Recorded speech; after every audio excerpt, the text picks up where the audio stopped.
I want to start by saying that I'm not someone who scares easily. I grew up with 3 older brothers. I've worked graveyard shifts at gas stations. And I've always been the person in the friend group who laughs at jump scares in horror movies. I tell you this because what I'm about to describe shook me in a way that took months to work through. And I want you to understand that it's not because I'm dramatic. I was 19 when I started babysitting for a woman named Renee. She had 2 kids, a 9-year-old boy named Marcus and a 6-year-old girl named Lily. They lived in a quiet suburban neighborhood, about 15 minutes from my apartment, in one of those subdivisions where every house looks almost identical and the streets are wide and empty after dark. Renee was a nurse working evening shifts at a hospital across town, so I'd arrive around 5 and stay until she got home, usually sometime between 11 and midnight. Marcus was a quiet, serious kid who liked building things with Legos and reading graphic novels. Lily was the opposite, loud, imaginative, constantly inventing games that somehow always ended with me chasing her around the house. I liked both of them. I'd been working for Renee for about 4 months and genuinely felt comfortable there. The night it happened was a Wednesday in late October. Not Halloween, not that it would matter, but I mention it because the nights had gotten longer and darker earlier, and the neighborhood always felt a little more isolated once the sun went down in autumn. I'd made the kids grilled cheese for dinner, helped Lily through a bath, and was getting her settled when Marcus said something I initially brushed off. There was a man looking in the backyard window earlier. I looked up from tucking Lily's blanket. "What do you mean?" He shrugged. That practiced 9-year-old shrug that means they're trying to seem unbothered. "When you were giving Lily her bath, I was in the living room and thought I saw someone standing on the back porch, looking through the glass." I asked if he was sure, and he said he wasn't. Said it was dark and it might have been his own reflection. I told him it probably was, locked the back sliding door, which I had assumed was already locked, and tried to move on. But I checked that door twice more before I put Marcus to bed at 9:30. By 10 o'clock, I was alone on the couch, television on low, and I was starting to feel that particular kind of quiet that settles into a house after kids fall asleep. The kind of quiet where you start noticing sounds you didn't notice before. The refrigerator humming, the occasional creak from upstairs, and then something else. It was subtle at first, a sound I couldn't immediately categorize. Not a creak, not the house settling, something more deliberate. Like the slow, careful weight of footsteps trying very hard not to be footsteps, coming from the direction of the kitchen. I muted the television. Nothing. Silence. I told myself it was the fridge. I unmuted the TV. It happened again 10 minutes later, and this time I was certain it wasn't the fridge. It had rhythm. It had intention. I sat completely still on the couch and stared at the darkened hallway leading to the kitchen, and I felt something shift in my chest. That animal awareness, the part of your brain that predates language, telling you something is wrong. I got up and turned on the hallway light. The kitchen was empty, but the stool at the kitchen island was pulled out. Not far, maybe 8 inches. I was almost certain it had been pushed in when I made dinner. I always push the stools back in.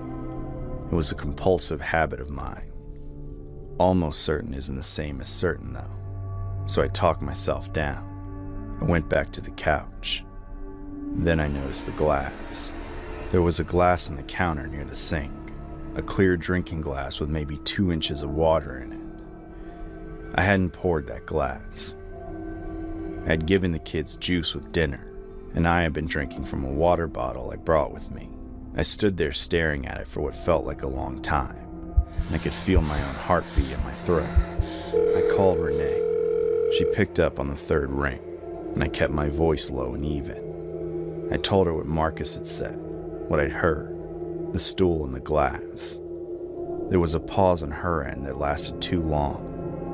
Then she said, "Is the back door locked right now?" I said yes. She said, "Check the garage." I asked her why, and she said her ex-husband, Marcus's father, not Lily's, The one she left 2 years ago and had a restraining order against had a garage door code she'd never gotten around to changing. She said she'd been getting hang-up calls from blocked numbers all week and hadn't thought much of it. She was speaking faster now.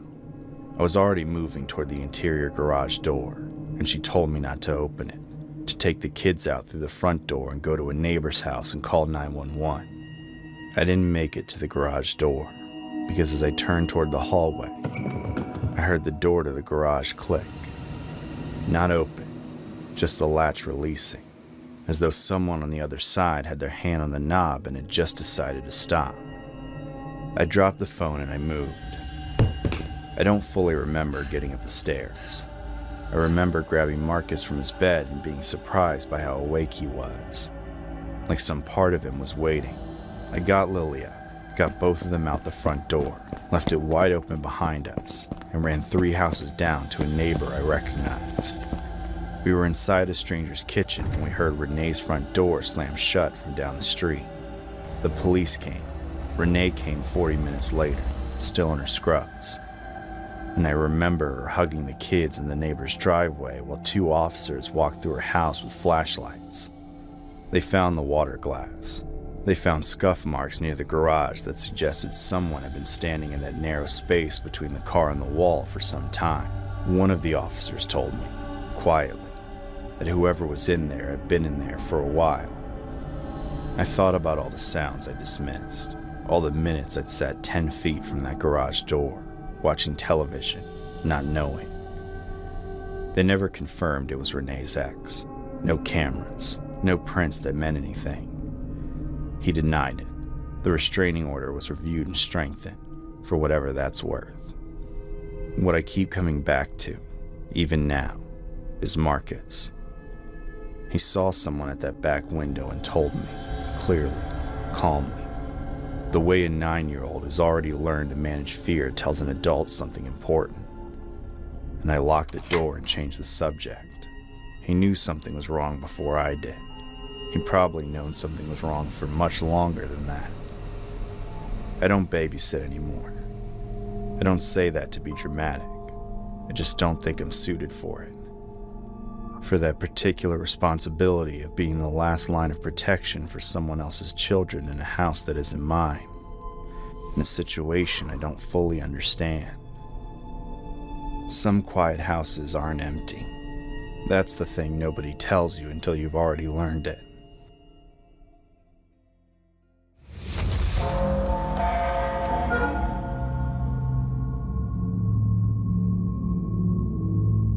I want to preface this by saying that I've never actually told this story out loud. Not to my parents, not to my wife, not even to my close friends. Writing it down is the closest I've come to saying it to anyone, and even now my hands feel weird doing it. I'm 31. This happened when I was 10. My parents were close with a man named Dennis. He'd worked with my dad at the same engineering firm for close to a decade. And every few months he'd come over for dinner and watch football and laugh too loud at his own jokes. He was the kind of person who felt very present in a room. Broad, tall, early 40s. The type who always put a hand on your shoulder when he was talking to you. My parents trusted him completely. He was one of those people who adults just seem to decide is safe.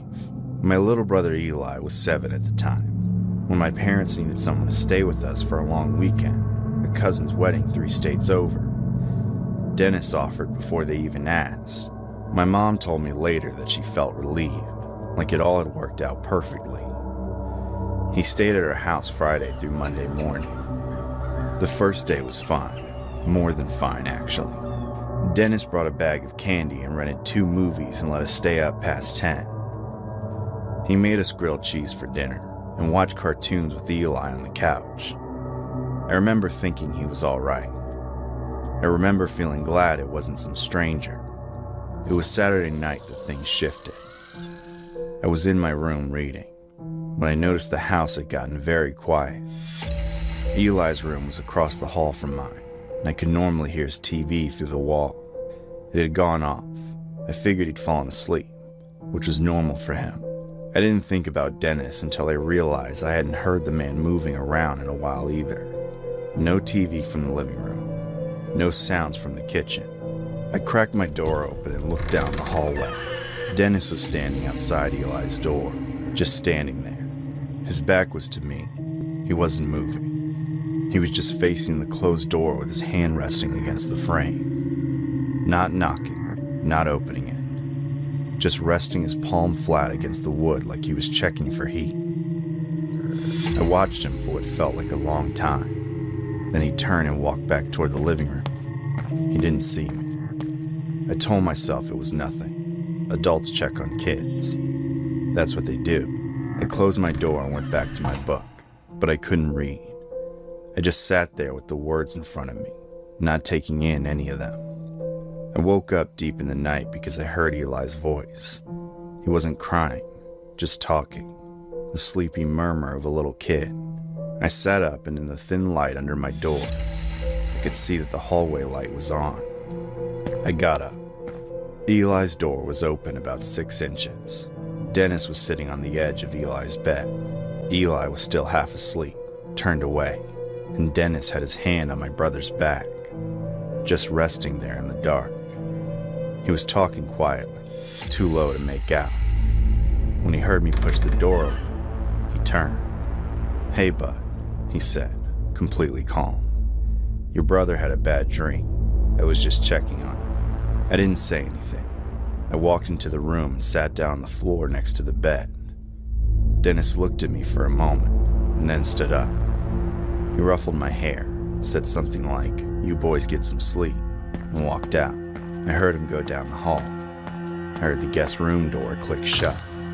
I sat on Eli's floor for a long time. He fell back asleep almost immediately, his breathing slow and even. I kept the lamp on. Sunday was unbearable in a way that was hard to explain. Dennis acted completely normal. He made pancakes. He taught Eli a card trick. He asked me if I wanted to come watch him wash the car. I said no. He said okay, and that was that. There was nothing I could point to. Nothing I could have described to someone else that wouldn't have sounded insane. A man standing in a hallway. A man sitting on the edge of a bed. A man with his hand on a sleeping child's back. All of it was deniable in a way that made me feel crazy and very, very young. That night I moved my pillow and blanket into Eli's room and told him we were having a camping night. He thought it was exciting. I told him to lock the door. He asked why, and I said it was part of the game. He locked it. I didn't sleep. I laid on the floor and I watched the line of light under the door. And sometime around 2 in the morning, I saw the shadow of feet stop outside the door. 2 feet pointed toward the room, standing there. The handle turned once, very gently, and then stopped. The feet stood there for maybe 2 minutes, then the shadow moved away. My parents came home Monday afternoon. I watched Dennis hug my mom and shake my dad's hand, and heard my dad say something like, "Boys give you any trouble?" Dennis laughed and said, "Not at all. They were great." My dad clapped him on the back. I couldn't speak. I just stood in the doorway and watched the man get into his car and drive away. I've thought about Dennis almost every year of my life since then. I've searched his name a few times online and found nothing conclusive. A LinkedIn, some old company directory listings. He retired a few years ago based on what I can tell. I don't know if he has a family. I don't know if there were other weekends with other kids, other houses where something didn't end the way ours did. The part that's hardest to live with is knowing that I made every decision I made as a 10-year-old who barely understood what he was protecting his brother from. I just knew, in some gut level, wordless way, that I had to stay between them. And it worked, and that should feel like enough. But it doesn't. It mostly just feels like luck.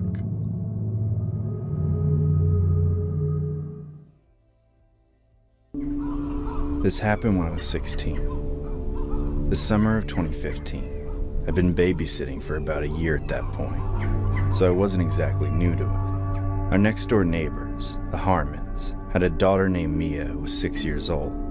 Her parents were good people, quiet, kept to themselves mostly. and Mia was one of those kids who never really gave you trouble. She liked drawing horses and watching the same 3 movies on repeat. Easy work for decent pay. The Harmons called me one Friday evening. They had a wedding to attend about 40 minutes away and didn't want to drag Mia through a late reception. I said yes without a second thought. I'd watched Mia maybe a dozen times before. I knew the house. I knew where everything was. It felt as routine as it could get. What I didn't know was that their house backed up against a stretch of woods, thin, maybe 100 yards deep before you hit the next street over, but dark enough at night that you couldn't see anything past the first few trees. I never really paid attention to it before. I had no reason to. Mrs. Harmon gave me the usual rundown before they left. Bedtime was 8:30. No candy after dinner. Make sure Mia brushes her teeth because she'll tell you she already did when she hasn't. Standard stuff. But then she paused and said something I didn't expect. She told me Mia had been going through a phase lately where she said she could see a man standing in the backyard at night. She said it the same way you describe a kid claiming there was a monster under the bed. Slightly embarrassed, slightly dismissive. She's got a big imagination, Mrs. Harmon said. Just tell her she's being silly if she brings it up. I nodded and didn't think much of it at the time. The evening went fine. We had dinner, watched one of her movies, and I let her draw horses at the kitchen table while I scrolled through my phone. Around 8 o'clock, I started the bedtime routine. Mia was cooperative, brushed her teeth. For real, I watched. Then climbed into bed without a fuss. I turned on her nightlight, that little yellow mushroom lamp on her dresser, and told her goodnight. I was almost to the door when she said it. He's out there again. I stopped. I turned around. She was sitting up in bed, staring at the window across the room. Her curtains were drawn, but there was a gap at the bottom where they didn't quite reach the sill. She was staring at that gap. "Who's out there?" I asked, keeping my voice level. "The man," she said, like it was obvious. "He stands by the big tree." I walked over and pulled the curtain aside and looked out. The window faced the backyard. I could see the wooden fence, the patio, the outline of the big oak tree she was talking about. And beyond that, darkness.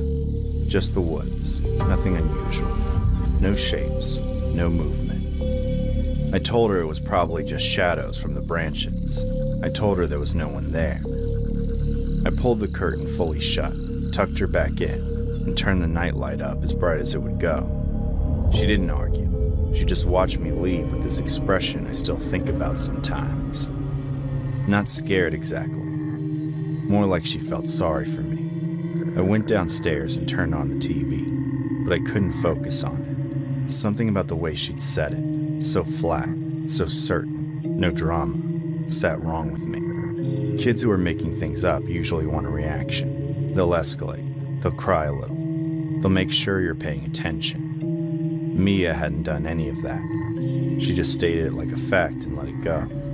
After about 20 minutes of pretending to watch whatever was on, I put the remote down and walked to the back of the house. There was a small window in the laundry room that looked over the backyard from a different angle than Mia's room. Lower to the ground. I don't know exactly what made me go there. Some instinct I couldn't name.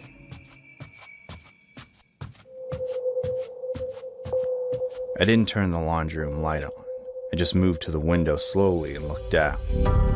He was there, standing maybe 15 feet back from the fence, just at the edge of where the patio light reached. A man, ragged, dirty looking, wearing what appeared to be layers of dark clothing that hung off him wrong, like they were too big and too warm. His hair was matted. He was completely still except for his head, which was tilted upward toward Mia's window.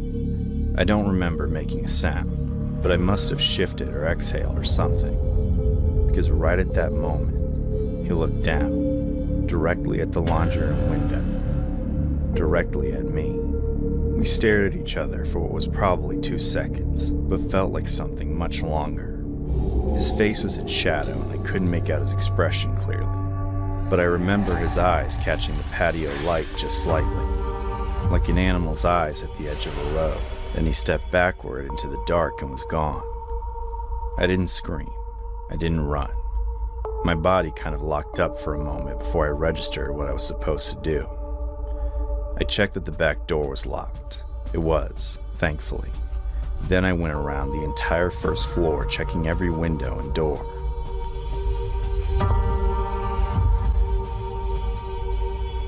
Then I grabbed my phone and called the police, then the Harmons, in that order. The police arrived in under 10 minutes. The Harmons made it back about 30 minutes after that, cutting the reception short. 2 officers went through the backyard with flashlights and found a spot near the tree line where the ground was disturbed. Flattened weeds, a partial boot print in the mud. They followed the trail into the woods but lost it. They said whoever it was knew the area well. What got to me, talking to the officer afterward, was something he mentioned almost in passing. He said they'd had reports from other homes on that street over the past several months. Someone lurking near backyards after dark, standing near fences, occasionally trying door handles. He said most people who called it in only did so because a child in the house had noticed something first. The adults kept dismissing it until they couldn't anymore. I thought about Mrs. Harmon's voice when she told me about Mia's phase. Slightly embarrassed, slightly dismissive. I still babysit occasionally, but not for the Harmons. Not because of anything they did wrong. They felt terrible about the whole thing, honestly. It's more that I can't walk into that house without picturing that window in the laundry room, without picturing him stepping back into the dark like he'd done it 100 times before. Mia had been seeing him for weeks, telling her parents every night, and every night they told her she was imagining things. She wasn't scared when she told me he was out there. I think by that point she stopped expecting anyone to believe her.